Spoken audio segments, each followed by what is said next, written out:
حي على الفلاح.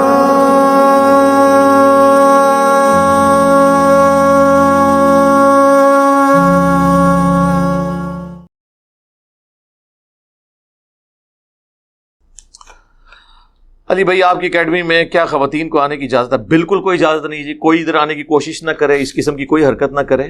اس کی وجہ یہ ہے کہ خواتین کو ضرورت ہی نہیں ہے گھر سے باہر نکلنے کی، آج کل تو کوئی بہانہ ہی نہیں ہے۔ اور اس حوالے سے جو علماء یہ دھوکہ دے کے حضرت عائشہ صدیقہ کی مثالیں دیتے ہیں کہ ان کے پاس جا کے لوگ علم حاصل کرتے تھے، پہلی بات ہے حضرت عائشہ نے کبھی کسی صحابی کے گھر جا کے کوئی درس نہیں دیا، کوئی ضعیف روایت لے ہیں۔ سیدہ عائشہ سے بھی جو اصحاب جا کے علم سیکھتے تھے وہ پردے میں سیکھتے تھے، حجرے سے باہر۔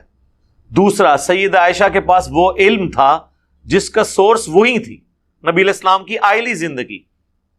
اگر عورتوں کا مردوں کو تعلیم دینا ثابت ہوتا تو میرے بھائی آپ سینکڑوں صحابیات، ہزاروں تابعیات اور لاکھوں تبع تابعیات، وہ بہترین دور تھا نا، دکھاتے ہیں نا، کہیں ملتا ہے آپ کو؟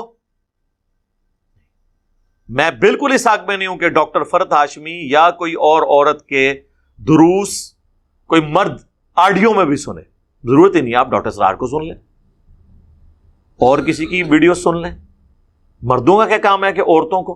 قرآن میں تو نبی کی بیویوں کے بارے میں آیا کہ آپ نے بھی سورۃ الاحزاب میں ایسے لچھے دار انداز میں گفتگو نہیں کرنی کہ جو پردے کے باہر کوئی حضور کا صحابی جو آپ کو ماں بھی مانتا ہے، النبی اولیٰ بالمؤمنین من انفسہم وازواجہ امہاتہم کے تحت نبی مومنین کی جانوں کے اوپر ان سے بڑھ کر حق رکھتے ہیں، اور نبی کی بیویاں امت کی مائیں ہیں۔ ماں سے بھی اللہ تعالیٰ کہہ رہا ہے کہ پردے میں کرنا ہے، اور اے نبی کی بیویوں کوئی لچھے دار طریقے سے گفتگو نہیں کرنی کہ کہیں کسی کے دل میں روگ ہو تو وہ کوئی نیگیٹو انٹینشن اپنے دماغ میں بنا لے۔ یہ امہات المومنین کے بارے میں بات ہو رہی ہے۔ تو آج کل کی عورتیں وہ کیسے کلیم کریں گی ہم نے مردوں کو علم سکھانا ہے اور یہ کرنا ہے؟ وہ ایک اسپیسیفک کیس تھا، وہاں پہ بھی اتنی سختی ہے۔ تو اب عورتیں جس قسم کی آواز میں اور جس طریقے سے وہ درس دے رہی ہوتی ہیں، اس آواز سے تو عورت مرد سے گفتگو کر ہی نہیں سکتی۔ مرد سے جب گفتگو نہیں کر سکتی تو مرد بھی اس کے اس انداز کی گفتگو درس قرآن کے طور پہ نہیں سن سکتا۔ اور نہ عورتوں کا کام یہ ہے کہ مفتی صاحب سے جا کے کوئی علم سیکھیں۔ یہ مفتیوں کے پاس، علماء کے پاس یہ لوگ جاتی ہیں، پہلے اسٹوڈنٹ ہوتی ہیں، کچھ عرصے بعد آپ کی وہ بن جاتی ہیں معلمہ، آپ کی بیویوں کی معلمہ بن جاتی ہیں وہ، اور پھر ان کے مریدین اس کو جسٹیفائی کرتے ہیں، وہ کہتے ہیں جی ایڑا مدرسہ نے نکی علی نو کھول کے دیتا نے امت دی خدمت واسطے، اے وشکا علی نو کھول کے دیتا نے امت دی خدمت واسطے۔ امت دی خدمت واسطے ہوئے تو پھر چندے لے کے نہ چلے۔ وہ بیسیکلی جتنی بیویاں زیادہ ہوں گی اتنی فرنچائز زیادہ ہوں گی، اتنے مدرسے زیادہ ہوں گے۔ ہاں تو یہی کچھ ہوتا ہے نا، اسی لیے یہ کر رہے ہوتے ہیں۔ تو اس کا انجام یہی ہوتا ہے۔ آپ دیکھیں جتنے سپیکر ہیں نا وہ عورتوں سے ہی مارے جاتے ہیں۔ اس لیے ہم نے اپنی ویڈیوز میں بارہا اس بات کا اعلان کیا ہے کہ 3 چیزیں جو ہے نا جی، اس کی ہمارے اس پلیٹ فارم پہ کوئی گنجائش نہیں ہے۔ نمبر 1 دولت، نمبر 2 شہرت، اور نمبر 3 عورت۔ یاد رکھنا، دولت، شہرت اور عورت، یہ 3 زہر قاتل ہیں۔ یعنی جہاں پہ چندہ انوالو ہو جائے گا نا، وہاں پہ آپ دیکھیں گے کرپشن شروع ہو جائے گی۔ جہاں پہ شہرت انوالو ہو جائے گی، وہاں پہ شہرت سے مراد یہ ہے کہ ایک بندہ کہتا ہے جی منو فلانے جگہ ٹکٹ دے کے بلاؤ، میں جناب آسٹریلیا کا وزٹ کرنا ہے، میں کینیڈا کا وزٹ کرنا ہے، میں نے امریکہ میں جا کے درس دینا ہے۔ او تو نے کیا وہاں درس دینا ہے میرے بھائی؟ وہاں آڈیٹوریم میں 40-50 بندے لے کے بیٹھے ہوتے ہیں، اور وہاں جن کے پاس یہ لوگ جاتے ہیں ان کے ہزاروں کیا لاکھوں ڈالر لگوا دیتے ہیں کرائے کے اوپر۔ تو کیا نکالا اس میں سے تم نے؟ یہاں بیٹھو، سوال منگواؤ، ویڈیو میں ریکارڈ کرو، اور ویڈیو لنک سے خطاب کر لو کہ ڈائریکٹ کرنا ہے۔ ان کے جا کے پیسے لگواتے ہو، پھر وہ وہاں جا کے ہمیں جو سٹوری ہے ان کی پتہ ہے نا کہ کس طریقے سے یہ لوگ، ہوٹل ان کو پسند نہیں آتے ہیں۔ ہمیں تو بڑے بڑے علماء کی یہاں پہ سٹوریاں لوگ بتا کے جاتے ہیں، میں تو ان کو ہی ڈانٹتا ہوں کہ یار مجھے کیوں آگے بتا رہے ہو، ان کو جا کے کہو نا، ان کے آگے بولتے نہیں ہو، اور تم لوگ گونگے ہو، اسی لیے تمہارا استحصال ہوا ہے۔ انشاءاللہ قیامت تک اس طرح ہی ہوتا رہے گا جب تک کرواتے رہو گے، یہ مولوی تمہاری چمڑیاں اتاریں گے۔ تو شہرت یہاں پہ ہمیں لوگ آتے ہیں، ہم کہتے ہیں نہیں میرے بھائی، آپ بڑی سکرین لیں، یہ ریکارڈنگ ہو رہی ہے ہماری بہترین HD4K ریکارڈنگ، وہاں بیٹھ کے دیکھیں سکون سے. یہاں اکیڈمی میں بھی جو لوگ آتے ہیں میں ان کو ہمیشہ کہتا ہوں کہ یار جو ایک دفعہ آیا پلیز آپ ویڈیوز میں دیکھیں، باہر ادھر آنے کی ضرورت نہیں، الا یہ کہ کبھی کوئی دوست کو لانا پڑ جاتا ہے کوئی ایسا. یہاں آ کے کیا کرنا ہے آپ نے؟ مجھے ہاتھ لگانے سے کچھ نہیں ہونا میرے بھائی، ٹھیک ہے؟ کوئی جب بھی ڈال لے وہ علم ٹرانسفر نہیں ہوتا. وہ علماء دیوبند ہی ہیں جو سینے سے فیض ٹرانسفر کر سکتے ہیں اور قبروں سے، ہم نہیں کر سکتے. اگر سینے سے ٹرانسفر ہوتا تو انبیاء کے اپنی اولادیں جو ہیں وہ انبیاء کی وارث بن جاتی، جو ان کے جسم کا ٹکڑا ہوتی تھی. ان میں بھی لوگ کافر ہو گئے، حضرت نوح علیہ السلام کا بیٹا کافر ہوا. تو اس طرح نہیں ٹرانسفر ہوتا. اور تیسرا فتنہ جو ہے وہ فتنہ، یہ میں پنجابی والا فتنہ نہیں، عربی والا، آزمائش جس کے ذریعے اللہ آزماتا ہے، وہ عورت ہے. سورہ ال عمران میں بھی اللہ تعالیٰ نے فرمایا زُيِّنَ لِلنَّاسِ حُبُّ الشَّهَوَاتِ، پہلے نمبر پہ کہا من النساء، پہلے نمبر پہ عورت آزمائش. بخاری مسلم کی حدیث ہے، نبی علیہ السلام نے فرمایا کہ میں اپنے بعد مردوں کے لیے عورت سے بڑی کوئی آزمائش چھوڑ کے نہیں جا رہا. فتنے کا لفظ ہے لیکن وہ عربی والا ہے، میں اردو میں ٹرانسلیٹ کر رہا ہوں. سیدنا علی کہتے ہیں، صحیح مسلم میں حدیث ہے کہ نبی علیہ السلام سے جب پوچھا گیا اچانک اٹھ جانے والی نگاہ کے بارے میں، مرد کی عورت پہ اٹھے یا عورت کی مرد کے اوپر، تو فرمایا مجھے میرے رب نے حکم دیا کہ میں اسے نیچا کر لوں، جسے وہ علماء نے ٹرانسلیٹ کیا کہ پہلی نگاہ معاف ہے. وہ ڈال کے معاف نہیں ہے، اچانک اٹھ جانے والی نظر کے بارے میں. اچانک یہ ہے کہ پتہ نہیں چلا، اگر پتہ ہے تو جان بوجھ کے ایک ایسے کر کے نہیں ایک کرنی. ہاں تو ابھی آپ کتنے سپیکرز ہیں؟ آپ مجھے کوئی ایک انٹرنیشنل سپیکر بتائیں جو ان تین فتنوں سے بچ گیا ہو. عورتوں والے سکینڈل تو آئے دن آتے ہیں، اس سے کوئی بچا ہے؟ تو دولت کے آپ حساب و کتاب دیکھیں کہ پچھلے دنوں انگلینڈ کے صرف پیروں کے ایسٹس کی ڈیٹیلز آئی تھی، پاکستانی اربوں میں ہے. علماء کے بھی یہی حالات ہیں. آپ ان کا لیونگ سٹینڈرڈ دیکھ لیں تو آپ کو اندازہ ہو جائے گا. اور شہرت والا معاملہ تو آپ دیکھ لیں، ان کا نام آپ سمپل لکھ دینا تو یہ اشتہار جو ہے وہ غصے سے اشتہار واپس کر دیتے ہیں، کہتے ہیں ہم نے آنا ہی نہیں ہے.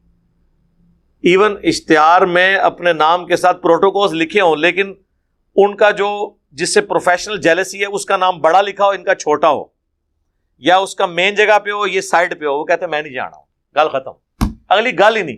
پہلے تو کتنی دیر وہ اتنے ناراض رہتے ہیں کہ وہ بندے کو سمجھ نہیں آتی کہ مسئلہ کیا ہوا ہے. وہ کہتے ہیں گل کرنے نہیں، چھوڑ دو. یعنی وہ کہتے ہیں تم لوگ اس قابل ہی نہیں ہو کہ تمہیں یہ بھی نہیں پتا کہ احترام کیا کرنا ہے، تو ہم بات ہی نہیں کریں گے اس ٹاپک کے اوپر. وہ کہتے ہیں کہانی ختم. تو یہ تین فتنے جو ہے نا جی، یہ اس اکیڈمی میں ان کے لیے کوئی گنجائش نہیں ہے، دولت، شہرت اور عورت. لہذا یہاں پہ اکیڈمی میں کوئی ایسا سلسلہ نہیں ہے، نہ کوئی شروع کرنے کی ضرورت ہے. یہ مردوں کی ذمہ داری ہے کہ وہ علم حاصل کریں، اپنی بیویوں کو، اپنی بہنوں کو، اپنی بیٹیوں کو وہ سکھائیں گے. اگر آپ کو سکھانے میں شرم آتی ہے تو آپ ان کو کتابوں کے ساتھ جوڑ دیں، کتابیں پڑھنے کے لیے دے دیں. اور میں تو قطعاً یہ ریکمینڈ نہیں کروں گا کہ ویڈیوز دیں. ہاں آڈیو ریکارڈنگ آپ دے سکتے ہیں مرد کی کسی عورت کو، یا اس مرد کو عورت کا دیکھنا جائز ہے جس کے بارے میں اس کو نیگیٹو خیال نہ ہے، کیونکہ عورت کا جو مرد کو دیکھنا ہے یہ اس لیول کی چیز نہیں ہے. وہاں پہ وہ گنجائش موجود ہے جو غامدی صاحب نکالتے ہیں. غامدی صاحب کا تو موقف ہے نا کہ اگر بری نظر سے دیکھیں تو نگاہ اٹھانا حرام ہے، ادروائز کوئی حرام نہیں ہے. جو قرآن میں حکم آیا کہ مومن مردوں کو اپنی نگاہیں نیچی رکھیں اور مومن عورتوں کو کہو کہ اپنی نگاہیں نیچی رکھیں، تو اس سے مراد یہ ہے کہ وہ بری نگاہ سے نہ دیکھیں، ضرورتاً دیکھنا جائز ہے. یہ بات عورت کا مرد کو دیکھنے کی حد تک تو ٹھیک ہے، مرد کا عورت کو دیکھنا ہر صورت میں منع ہے. اس کی وجہ یہ ہے کہ مرد ایکٹیو نیچر کا ہوتا ہے، اس میں برا خیال آ جاتا ہے. عورتیں عموماً اس طرح کی نہیں ہوتی ہیں، ان کو اللہ تعالیٰ نے پیسیو بنایا. اسی لیے آپ دیکھیں کہ جو پردہ ہے نا وہ مرد نے نہیں کرنا ہوتا، عورت نے کرنا ہوتا ہے. ادروائز تو اللہ تعالیٰ حکم دیتا ہے کہ مرد بھی پردہ کر کے نکلے تاکہ کسی عورت کی نگاہ نہ ان پہ پڑ جائے. یہ اس کا فزیکلی ثبوت ہے کہ اللہ تعالیٰ نے دونوں کو ڈیفرنٹ بنایا. بہرحال جہاں پہ یہ خطرہ ہو وہاں پہ آڈیو سنیں، ویڈیو کو دیکھنے کی ضرورت ہی نہیں ہے. تو اس لیے یہ یہاں پہ اکیڈمی میں اس طرح کا کوئی سلسلہ نہیں ہے.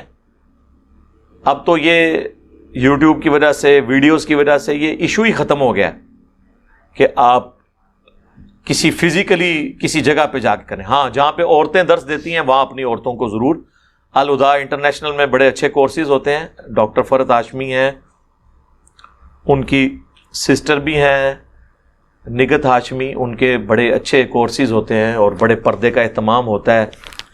وہاں پہ بالکل مردوں کی کوئی انوالومنٹ نہیں ہوتی ہے جہاں پہ وہ اپنے پروگرام مینیج کرتے ہیں. وہاں پہ آپ اپنی بیویوں کو، بیٹیوں کو، بہنوں کو، ماؤں کو بھیجیں، وہ درس اٹینڈ کریں، کورسز کریں. لیکن جہاں مرد و عورت کا اختلاط ہے اس کی اسلام میں بالکل کوئی گنجائش نہیں. جامعہ ترمذی میں حدیث ہے جہاں پہ دو اجنبی مرد و عورت ہوتے ہیں تیسرا شیطان ان میں ہوتا ہے. بخاری اور مسلم دونوں میں حدیث ہے، نبی علیہ السلام سے جب مرد و عورت کے اختلاط کے بارے میں پوچھا گیا، اس کانٹیکسٹ میں سوال ہوا کہ دیور کے بارے میں آپ کا کیا موقف ہے. آپ نے فرمایا دیور تو موت ہے. اتنے سخت لفظ استعمال کیے. اور آپ دیکھ لیں آج کل، میں تو خیر مجھے یاد ہی نہیں ہے کہ میں نے شاید میٹرک سے پہلے کبھی آخری دفعہ کوئی اندھیرا اجالا ڈرامہ دیکھا، اس کے بعد تو میں نے کوئی ڈرامہ، اتنا ٹائم ہی نہیں تھا.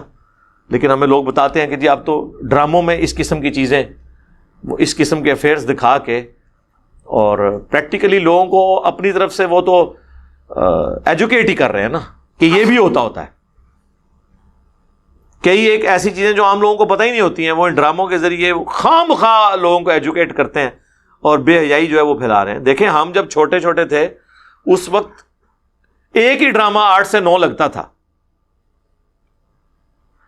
سڑکیں ویران ہو جاتی تھی، لوگ وہ بیٹھ کے دیکھتے تھے اور اس سے آپ کوئی مورل لیسن لے کے اٹھتے تھے. یعنی 80s کے 90s کے جو ڈرامے ہیں نا وہ ماسٹر پیس ہیں.